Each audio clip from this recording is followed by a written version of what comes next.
결국 삶은 관계였고 관계는 소통이었다. 행복은 멀리 있지 않고 내 옆에 사람들과 마음을 나누는 데 있음을 이제 깨달았다. 가족을 배웅하는 가족들, 연인을 기다리는 연인들, 부모와 동행하던 자녀들, 친구와 어울려 떠나는 친구들. 나는 그곳에서 꼼짝없이 주저앉은 채 그들을 보며 혼잣말하며 서성였고 괴로워했으며 간신히 무언가를 깨우친 것이다. 어른과 아이, 그 사이 어디쯤에서 고군분투하고 있을 우리들의 사춘기에 대해 책으로 이야기를 나누어 보는 우리가 사랑하는 사춘기. 우사사 30번째 시간 지금부터 시작하겠습니다. 네, 안녕하세요. 우사사 30번째 이야기입니다. 저는 얌얌쌤입니다. 안녕하세요. 박사장입니다. 안녕하세요. 쿠키입니다. 네, 안녕하세요. 차차입니다. 지금 봄은 좀 힘겹긴 하지만 일반적으로 지금까지의 봄을 생각해 보실 때 혹시 봄을 타시는 분 계시나요? 봄만 타나요? 다 타나요? 봄, 여름, 가을, 겨울. 계절을 다 타나요? 그럼요. 저는 새해를 탑니다. 아, 새해. 네, 해가 바뀌면 1년 동안 뭘 했지 막 이런 생각도 들고 올해는 어떻게 살아야 되나 이런 네, 많은 걱정과 저는 별로 타는 게 없어요. 별로 변화가 없으세요. 네. 그러면 봄을 탄다, 뭐 계절을 탄다 이렇게 할 때 어떻게 타세요? 뭐 울렁울렁 마음이 막 들뜨시나요? 아니면 뭐 여기저기 몸이 쑤시고 아프시나요? 시간을 느끼는 것 같아요. 시간. 네. 또 봄이 왔네. 지긋지긋한 거 아닌가요?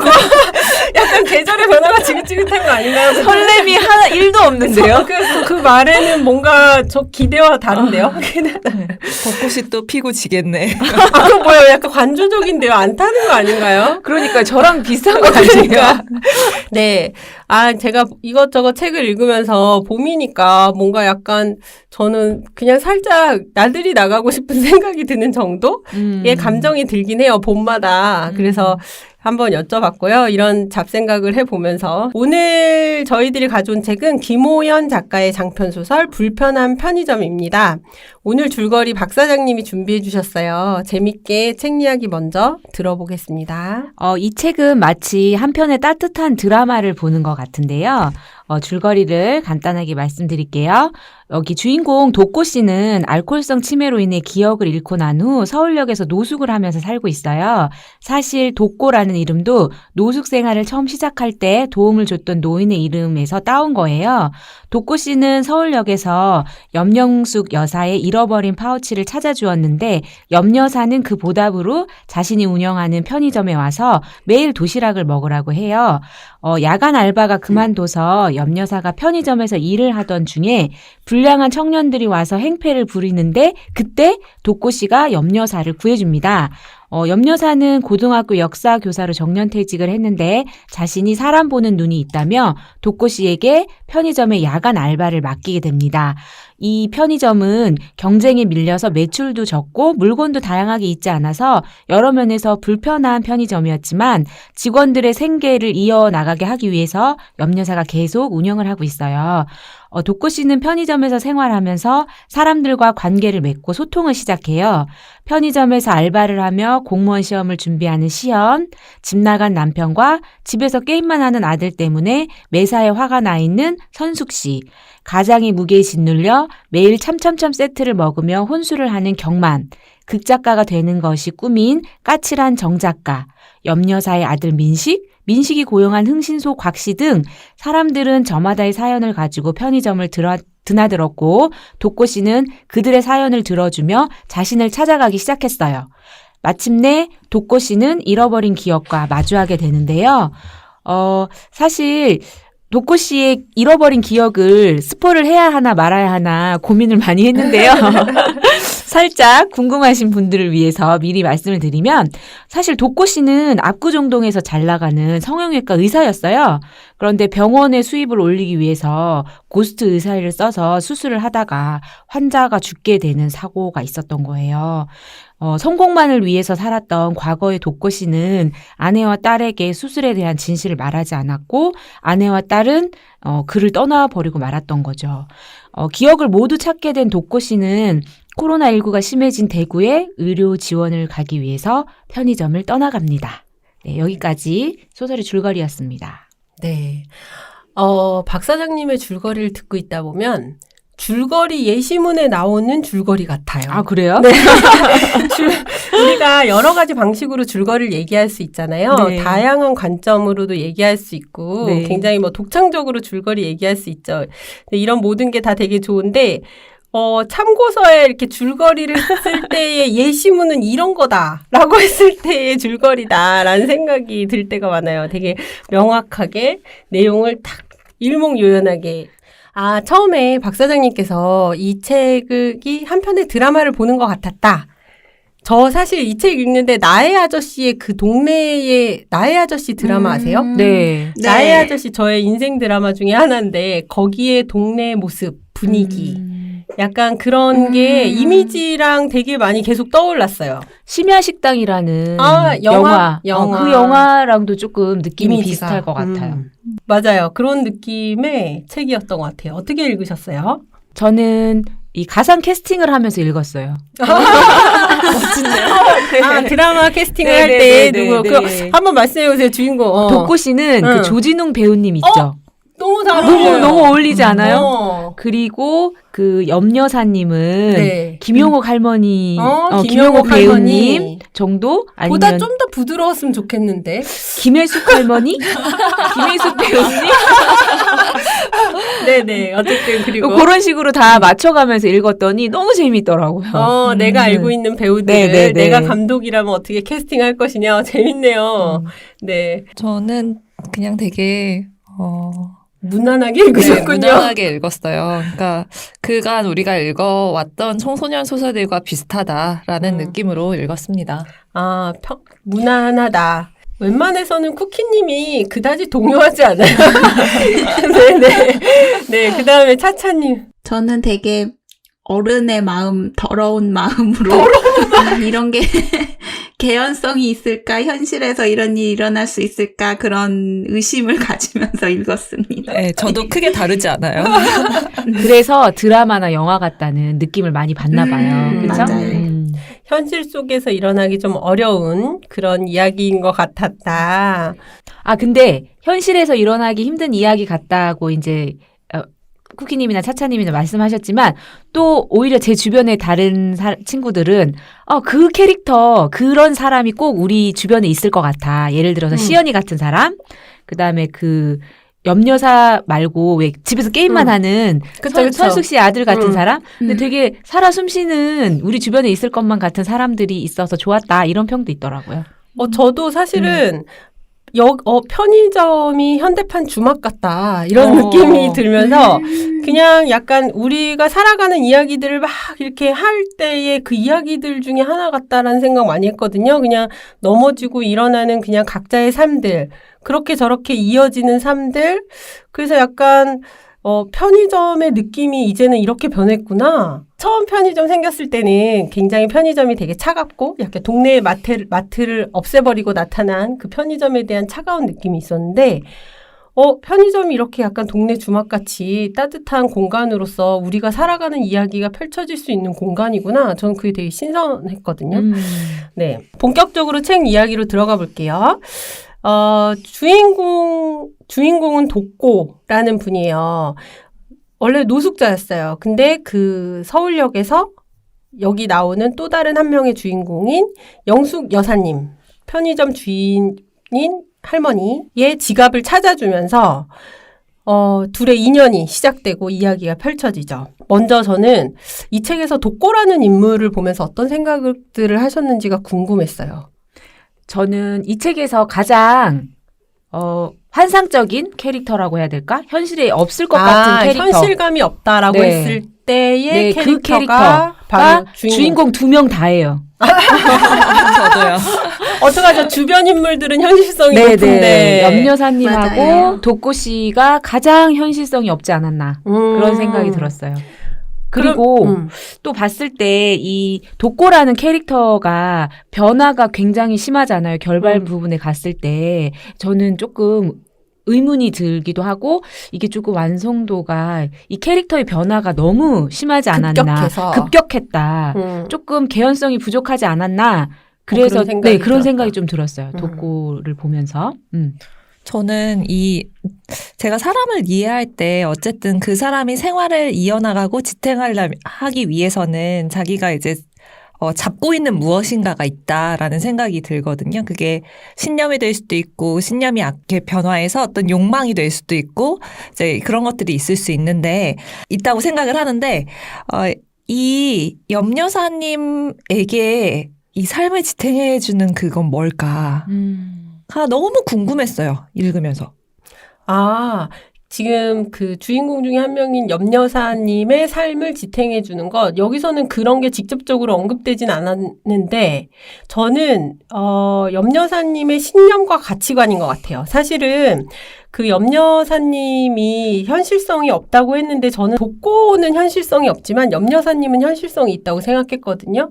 주변에서도 보기도 하고, 그래서, 가지고 있는 신념이 이제 평생 교사 일을 하셨고 자신의 그 신념이 있죠. 각자의 삶을 존중하고 싶고 그 사람들의 생계나 이런 것까지 같이 배려하고 생각하고 도우고 나누고 싶어하는 그런 분. 그거를 지키기 위해 되게 많이 노력하고 사실은 그것 때문에 편의점이 이득이 남지 않는데도 편의점 알바들의 월급이 나온다면 유지해야 된다고 생각하시잖아요. 저는 그것도 그 염여사님을 지탱하고 버텨나가는 힘 중에 하나라고 생각해요. 근데 그런 신념과 가치관에 자식들은 너무나 안 따라주는 거예요. 그래서 갈등이 일어나고 있다라고 생각을 하고 있거든요. 안 따라주는 게 전 너무 이해가 되더라고요. 따라주기 너무 힘든 신념이죠. 엄마가 마더 테레사로 살겠다는데 어느 자식이 그걸 따라줄 수 있겠어요. 근데 이게 그런 것 같아요. 그러니까 따라주면 좋고 세상이 선한 사람으로 가득 차면 제일 좋죠. 근데 그거를 기대하는 마음은 좀 다른 것 같아요. 내가 선한 사람이 되고 싶어하는 마음하고 남이 선한 사람이 되었으면 좋겠다고 바라는 마음은 서로 결이 다르다고 느껴요. 그쵸. 그래서 이 염여사님을 보면서 내가 염여사 같은 삶을 살고 싶다라고 느끼면 그건 굉장히 아름답지만 우리 사장이 염여사 같았으면 좋겠다라고 생각하면은 그거는 좀 폭력이 될 수 있겠다라는 그렇죠. 생각을 했어요. 사실은 폭력보다는 괴로움이 되겠죠. 우리 사장이 혹은 내 자식이 내 옆에 배우자가 이렇게 되면 좋겠다라고 생각하는 순간 자기 자신이 괴롭잖아요. 왜 그러지 못하지라는 불만이 생기니까. 그러니까 우리가 그러니까 이런 얘기들을 하게 되는 것 같아요. 부모가 자신이 지켜오는 삶의 가치관이나 신념을 자기도 모르는 사이에 자식들에게 강요하게 되잖아요. 그리고 그게 갈등의 원인이 되기도 하고. 원인이 되죠. 여기서도 그거는 너무 잘 보여주고 있는 것 같아요. 그래서 염여사님이 생각대로 자식은 되지 않죠. 그쵸? 그래서 그랬는데 사실은 그것 때문에 자식이 엇나간 거였거든요. 그러니까 이렇게 좋은 분인데 왜 자식 때문에 고생할까 했을 때 뒷부분에 보면 자식 입장에서는 자기가 좋아하는 걸 못하게 했어요. 엄마가. 야구를 못하게 했던 네, 운동도 못하게 하고 그다음에 평범하게 공부해서 대학 가서 그렇게 누나처럼 살아가기를 바란 거예요. 염여사가 생각한 그런 삶을 자식에게도 강요했던 거죠. 저는 거기서 모순이 드러났다고 생각하거든요. 염여사님은 각 삶의 모습과 그것을 존중해주고 이해해주려는 태도를 가진 사람이잖아요. 근데 자기 자식에 대해서는 그게 안 된 거죠. 그거 너무 공감되지 않나요? 내가 모순 덩어리인 거예요. 근데 그 모순 덩어리가 제일 잘 드러나는 부분이 자식에 대한 것 같아요. 저 이거 되게 배신감 느껴요. 근데 많은 부모들이 난 공감할 줄 알았는데, 우리가 밖에서는 되게 선의와 정의와 공정을 외치지만 내 자식의 문제에 갔을 때 그거를 놓치는 수많은 경우를 봐왔고. 전 남이 그런 거에 대해서는 그냥 저 사람이 저런가 보다라고 인정은 하지만 제가 그러면 안 된다고 생각하거든요. 나 자기 자신의 성찰의 관점에서 볼 때 이건 좀 실망스러운 부분이 아닌가.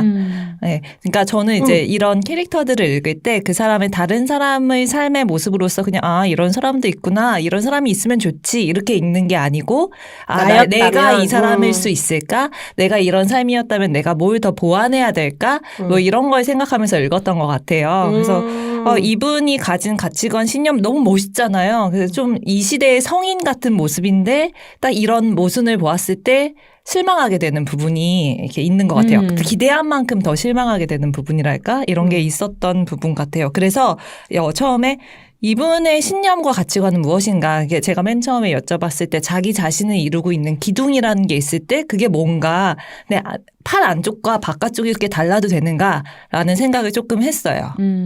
그래서 현실감이 있더라고요. 저는 오히려. 왜냐하면 사실은 이게 현실적으로 많으니까 이게 가치관으로 좋다 나쁘다가 아니라 우리가 많이 보이는 모습이니까 이 모순이.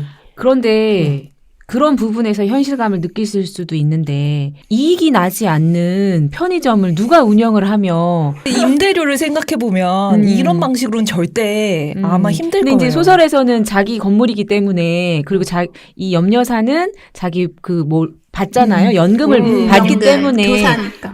직원들만을 위해서 이거를 운영하거든요. 그리고 또 노숙자를 누가 알바로 쓰려고 생각을 하겠어요. 그쵸? 그러니까 제가 그 부분이 이전에 네, 맞아. 이전에 순례주택 읽을 때도 그 얘기를 했지만 이 여유가 다 건물주에서 나오는 아니에요.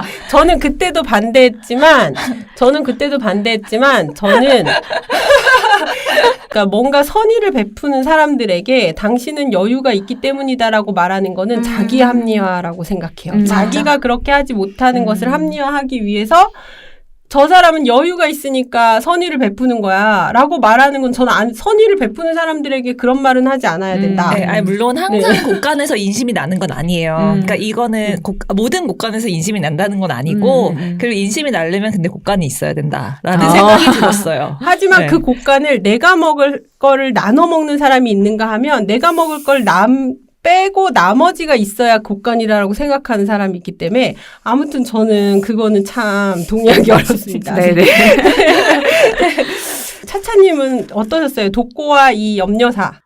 저는 그런 수익이 나지 않는 편의점 운영하는 것까지는 그럴 수 있다라고 생각을 했거든요. 그러시는 분도 실제 계신 것 같고. 근데 정말 노숙자잖아요. 노숙자를 정규 알바생으로 딱 쓰겠다고 생각하셨다는 그렇게 마음을 먹는 것. 네, 그 부분이 가장 대단한 것 같고, 그래서 현실과 괴리가 큰 부분이었는데, 이걸 내가 어떻게 받아들여야 되나. 네, 그 독자들이 각자 받아들여 달라 이렇게 부탁드리고 저희 다음 화두를 또 하나 꺼내보면 여기에 가족의 무게에 대해 많이 나와요. 여기 이제 여러 사람들의 삶이 쭉 이렇게 나오잖아요. 근데 거기에 보면은 우선 염려사도 버스를 타고 홀로 돌아오는 길에 염려사는 편의점 직원들을 떠올렸다. 지지리도 말 안 듣는 아들놈과 오지게도 잘난 딸년보다 요즘은 함께 일하는 직원들이 가족 같고 편하다. 사실 가족이라는 것은 무게가 있잖아요. 적당한 거리가 없는 만큼 한편으로는 어느 누구에게서도 느낄 수 없는 애착을 주고 애정을 주고받는 관계이기도 하고 또 반대로는 그만큼의 무게를 떠안아야 하는 관계이기도 하고 그래서 이런 가족의 무게에 대해서도 생각해보기 좋은 책이다라는 생각이 들었어요. 전 여기에서 편하다는 동의하지만 가족 같다는 것은 동의할 수 없다라고 생각했습니다. 남들이 가족 같을 순 없다. 아니요. 그거보다는 가족 같으면 더 자기가 좌우하려고 들 거예요. 이 성격상. 캐릭터의 성격상. 캐릭터의 성격상. 그래서 가족 같다고 생각하는 건 좀 어떻게 보면 그냥 진부한 표현이 그냥 나온 거다라고 생각했어요. 그냥 가깝다만 단편적으로 생각해서 가깝게 생각하고 또 그래서 편하게 생각한다. 네. 그 정도의 감정일 거다. 그래서 지금 말씀하신 거에 핵심이 있는데 가족처럼 가까우면 염려사가 아니어도 우리가 조금은 부당하게 서로에게 기대게 되잖아요. 남이었으면 하지 않았을 행동도 하게 되고 가족들 사이에서. 그래서 이제 사실은 이 가족이 진짜 어려운 것 같아요. 맞아요. 그래서 맨날 혼술을 하는 경만이라는 사람도 가장의 무게를 되게 많이 느끼잖아요. 그리고 밖에서는 치이고 안에 들어가서는 또 가족에게 자기 스스로 외면당한다라고 생각하고 다가가지 못하고 그런 또 이 가장만이 지닌 슬픔이 있을 수 있고 그다음에 독고씨도 사실은 원래 원 가정에서 맞아요. 아픔이 있었잖아요. 맞아요. 그 어머니는 집을 나가시고 아버지가 좀 폭력적이시기도 하고 술 드시고 그렇게 어려운 가정에서 지내다가 자기의 가정을 만들었는데 버림받.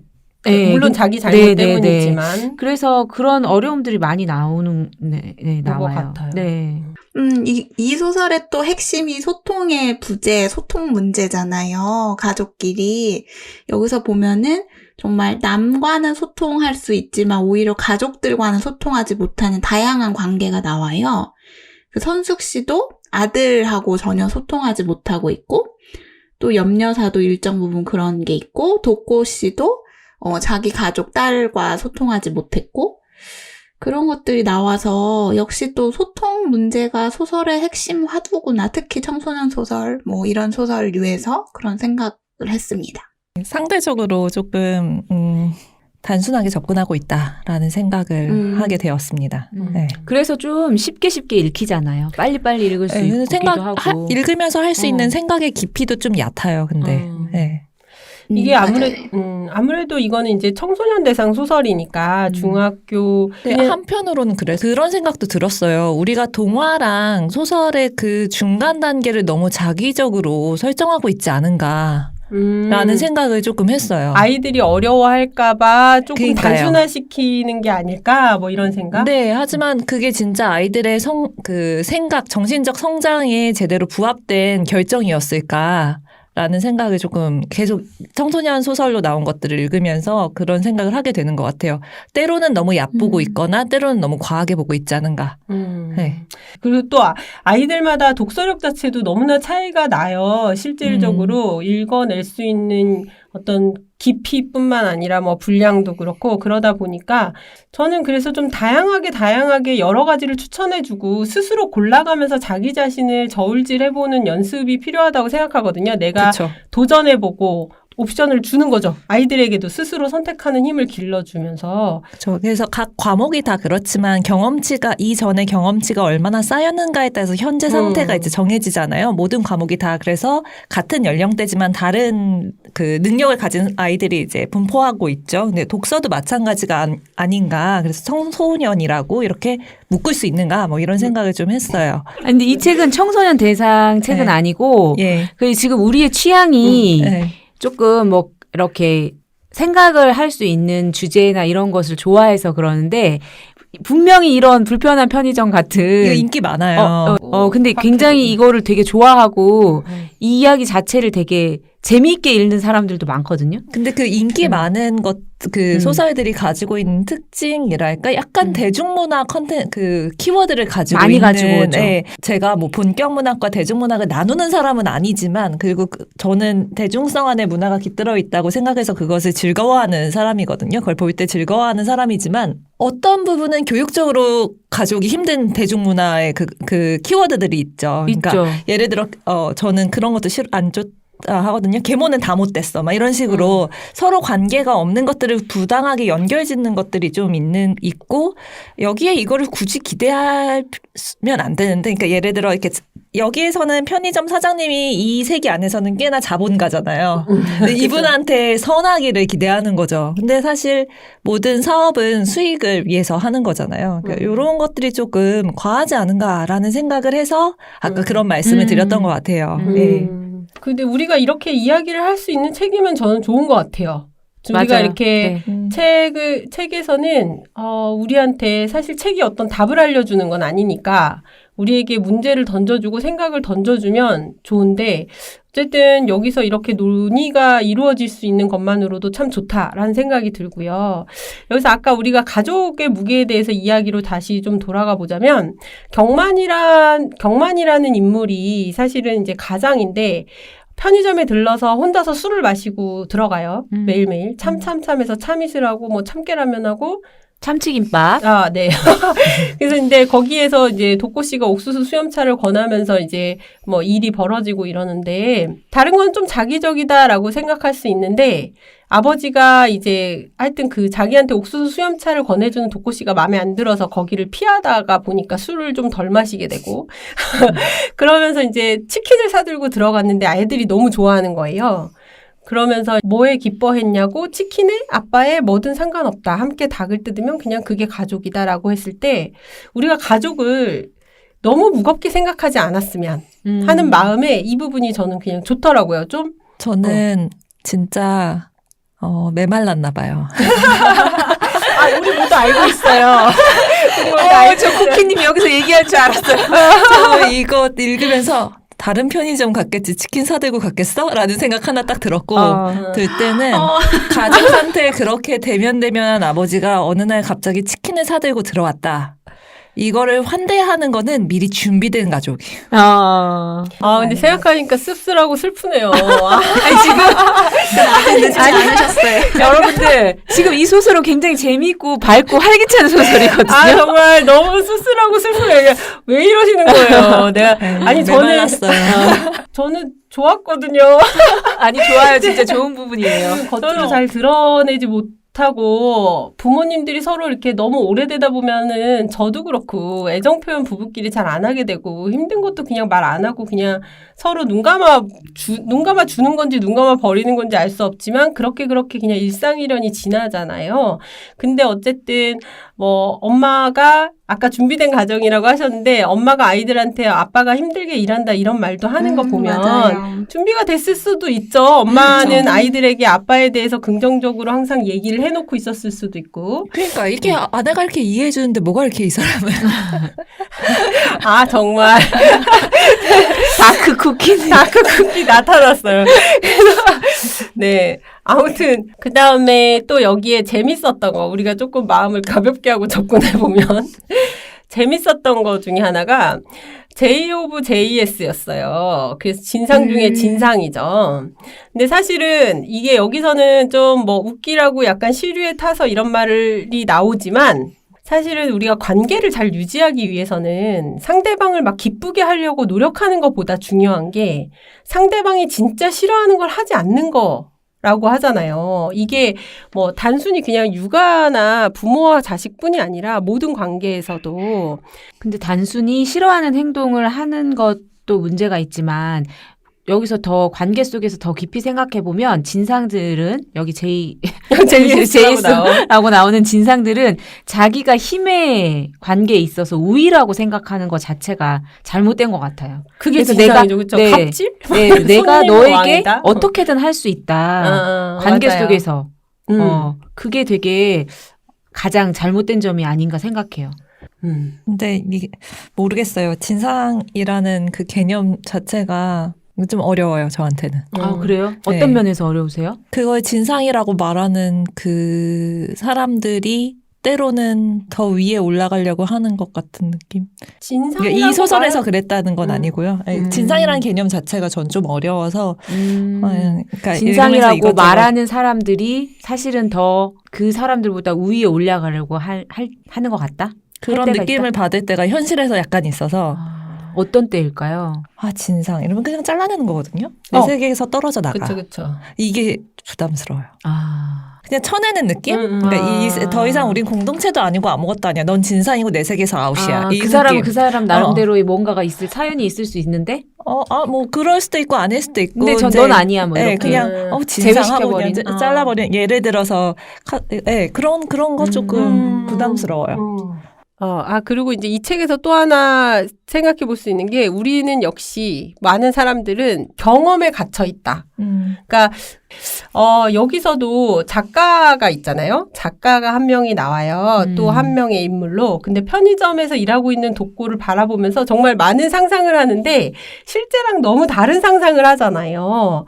네, 흥미로운 건 이렇게 스토리를 채워가고 싶어 한다는 게 전 너무 흥미로웠어요. 그러니까 우리가 비어 있잖아요. 어떤 사람을 만났을 때 정보가 막 구멍이 뚱 비어 있어요. 근데 그거를 너무나 본능적으로 채우고 싶어 하는 거예요. 그래서 뼈대가 될 만한 걸 막 먼저 물어본다든지, 예를 들어 진짜 너무 어이없이는 혈액형이 뭐냐. 그럼 막 이제 짐작하려고 하는 거잖아요. 그 사람에 대해서. 네. 아니면 뭐 학교를 어디 나왔냐. 아니면은 뭐 좋아하는 게 뭐냐. 막 이런 몇 가지의 뼈대 정보를 물어본 다음에 막 스토리를 머릿속에서 막 채우는 거예요. 그 구멍을. 그게 너무 저는 그런 어떤 인간의 본능이 너무 재밌더라고요.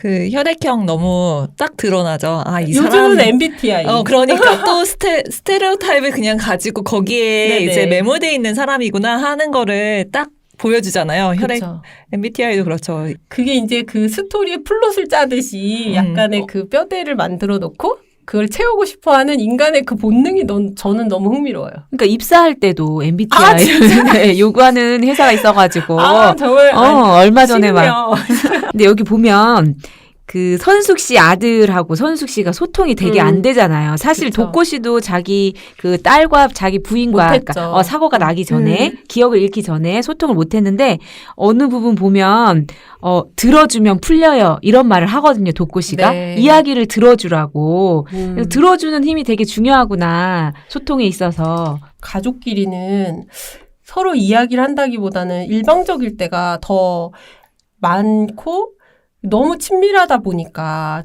좀 더 진중하게 듣기가 어려워지는 오히려 반대로 그런 그쵸. 경험을 많이 하는 것 같아요. 부모 자식 간에 특히 더 그런 것 같아요.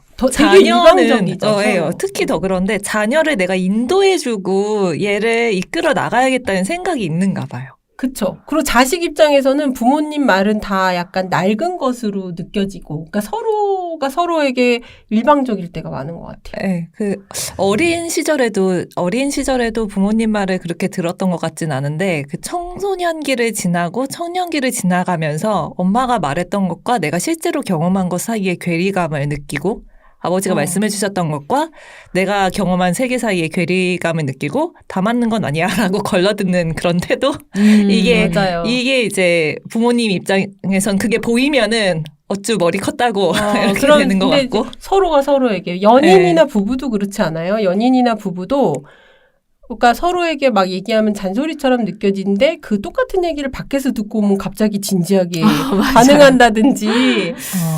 그리고 듣기 자체가 되게 힘든 것 같아요. 들으면서 공격할 준비를 해야 되는 거예요. 진지하게 그 얘기를 그대로 듣지 않고 이걸 어떻게 공격해보나. 그렇죠. 그래서 여기서 말씀하신 독고가 선숙을 이해하는 장면이 저도 인상 깊었는데 사실 선숙이라는 인물은 의심이 많고 잔소리도 많아요. 남들이 봤을 때 그냥 밖에서 봤을 때 그리고 이제 남편은 선숙과 제대로 이제 잘 살지 못했고 집을 나갔어요. 그래서 선숙은 혼자 아들을 키웠고 공부 잘하는 아들이 회사에 취직했는데 어느 날 그만두고 집에 틀어박혀서 게임만 하고 있는 상황이에요. 선숙이 이제 자기 하소연을 막 하고 있는데 독고가 한마디를 딱 해요. 겁나셨구나. 아들이 아버지처럼 될까봐. 근데 사실은 누구나 봐도 잔소리가 많은 선숙에게 그만하라고 하고 싶을 텐데 독고는 그냥 듣고 있다가 선숙의 마음을 그냥 그대로 읽어준 거예요. 그러면서 선숙이 갑자기 약간 말을 멈추고 응어리가 이렇게 풀리는 듯한 맞아요. 예.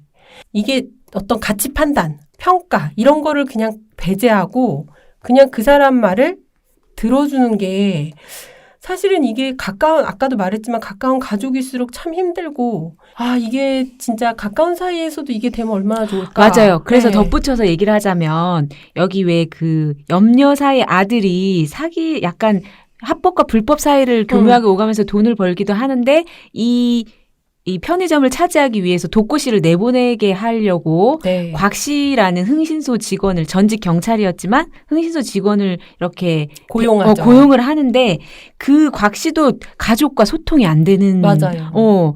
그런데 그 독고 씨랑 얘기를 하면서 독고 씨가 뭐라고 하냐면 손님처럼 대하라고 나 가족을. 이거 저번 페이지였는데. 네.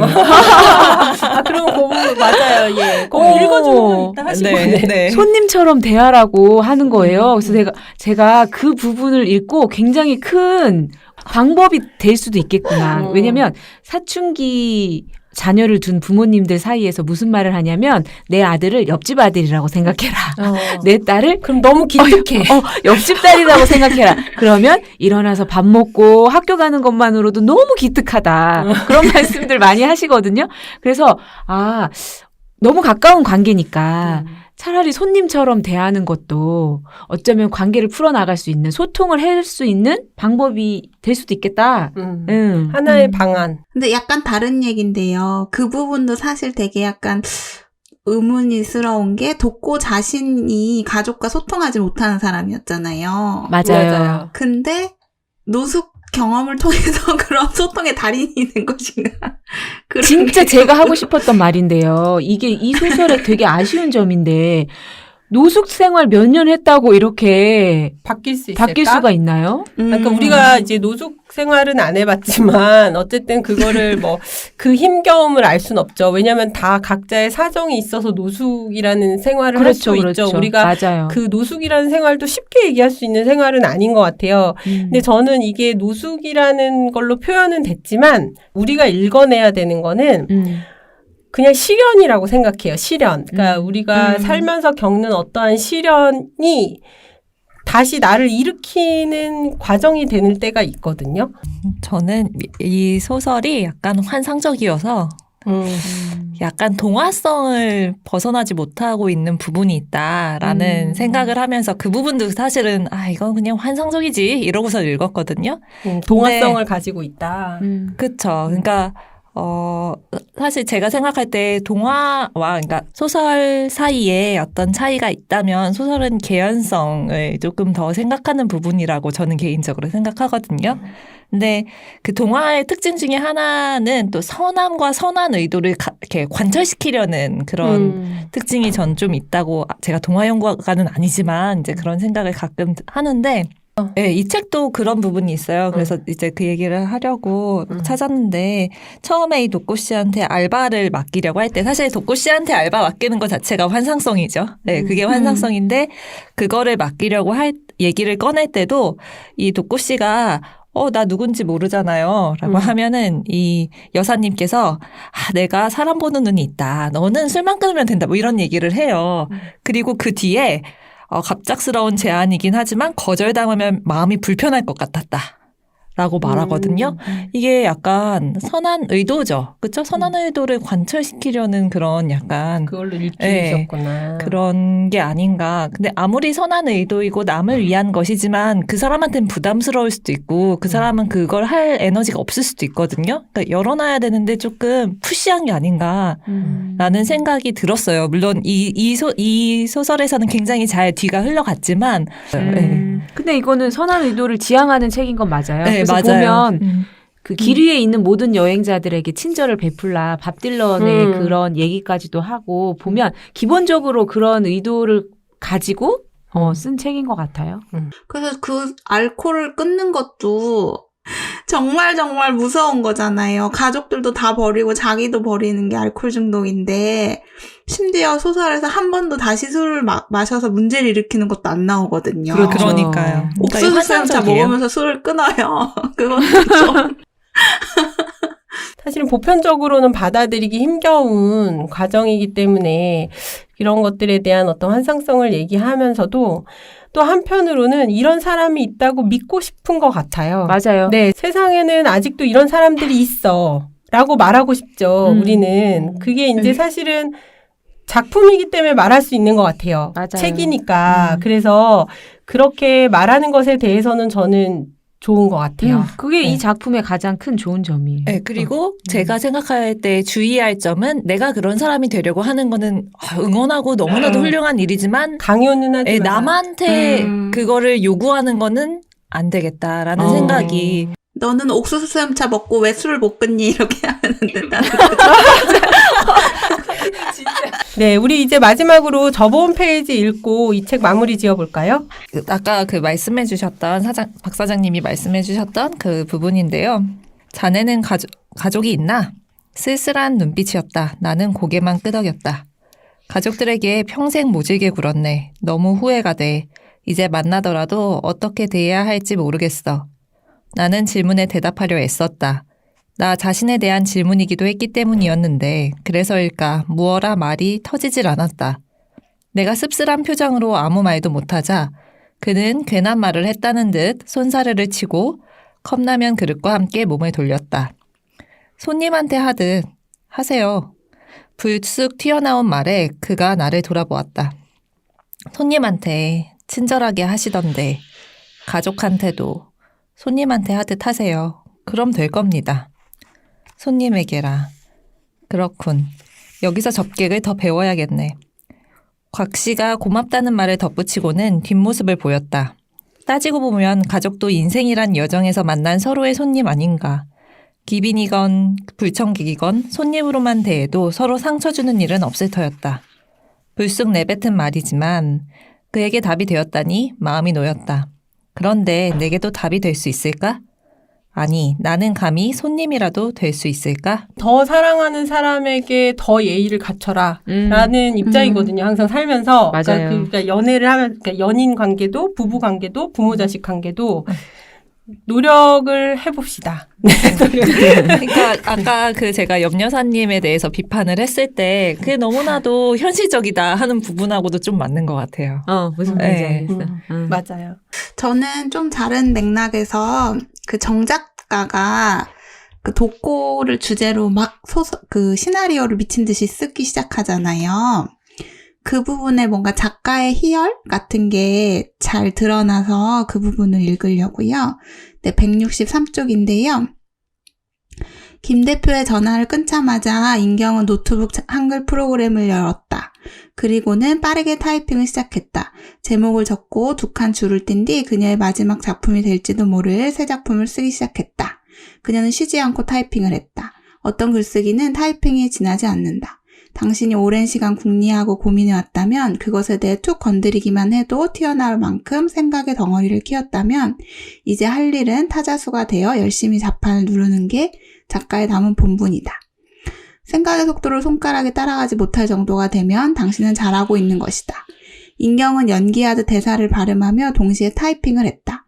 그녀의 왼손과 오른손이 서로 대화를 나누는 듯 했다. 그녀는 그동안 봉인됐던 필력이 풀린 듯 쉼없이 이야기를 써내려갔다. 저녁에 시작된 작업은 어느덧 자정을 넘겼고 겨울 밤하늘에 어둠이 짙어질수록 그녀의 글도 밀도를 더해갔다. 그 새벽 동네에서 유일하게 불이 켜진 곳은 독고씨의 편의점과 그녀의 작업실 뿐이었다. 네, 이 부분인데 살면서 이렇게 몰입하게 되는 경지를 이제 한두 번씩 느껴보는데 정말 좋은 것 같아요. 네, 자주 오진 않지만. 네, 저도 이 부분 너무 좋았어요. 이거 읽으면서 울컥 이렇게 몰입해서 막 글을 썼던 옛날의 경험들이 막 떠오르기도 했고, 그렇게 또 다시 그 시간을 갖고 싶다라는 생각도 들었고, 또 좋은 거는 그렇게 생각의 덩어리가 글쓰기 전에 그렇게 막 튀어나오기 전에 생각의 덩어리가 커지는 그 시간이 있잖아요. 그 생각의 덩어리가 엄청 커질 때까지 기다리거나 필요한 시간들이 있잖아요. 저는 그 시간을 갖는 게 되게 좋거든요. 그래서 저도 참 좋았던 부분이었는데 차차님이 읽어주셨네요. 네. 저는 이 작가님께 물어보고 싶은 말이 있었는데요. 꼭 독고 씨를 다시 의사로 만들어서 대구로 보내야만 했었나. 그 부분이 저는 이 소설에서 가장 아쉬웠어요. 그래서, 그렇기는 하지만, 이제 그 독고 씨가 어쨌든 다시 삶의 의지를 가지고 살아야겠다고 생각하는 마지막 부분을 접어왔거든요. 노숙자로 자리 잡은 뒤론 서울역과 그 주변을 벗어나지 않았다고 말했지만 사실 딱 한 번 한강에 간 적이 있었다. 다리에 올라 몸을 던지려 했다. 실패했다. 사실 올겨울을 편의점에서 보내고 나면 마포대교 혹은 원효대교에서 뛰어내릴 계획이었다. 하지만 지금은 알 것 같다. 강은 빠지는 곳이 아니라 건너가는 곳임을. 다리는 건너는 곳이지 뛰어내리는 곳이 아님을. 눈물이 멈추지 않았다. 부끄럽지만 살기로 했다. 죄스러움을 지니고 있기로 했다. 도울 것을 돕고 나눌 것을 나누고 내 몫의 욕심을 가지지 않겠다. 나만 살리려던 기술로 남을 살리기 위해 애쓸 것이다. 사죄하기 위해 가족을 찾을 것이다. 만나길 원하지 않는다면 사죄의 마음을 다지며 돌아설 것이다. 삶이란 어떻게든 의미를 지니고 계속된다는 것을 기억하며 겨우 살아가야겠다. 이 부분 어쨌든 삶의 의지를 가지고 앞으로 나아가려고 하는 모습이 좋아서 뽑기는 했지만 의사가 다시 되는 것은 마음에 안 드네요. 반대다. 네, 반대입니다. 네. 선한 목적으로 기술을 쓰신다잖아요. 네, 받아들여야겠네요.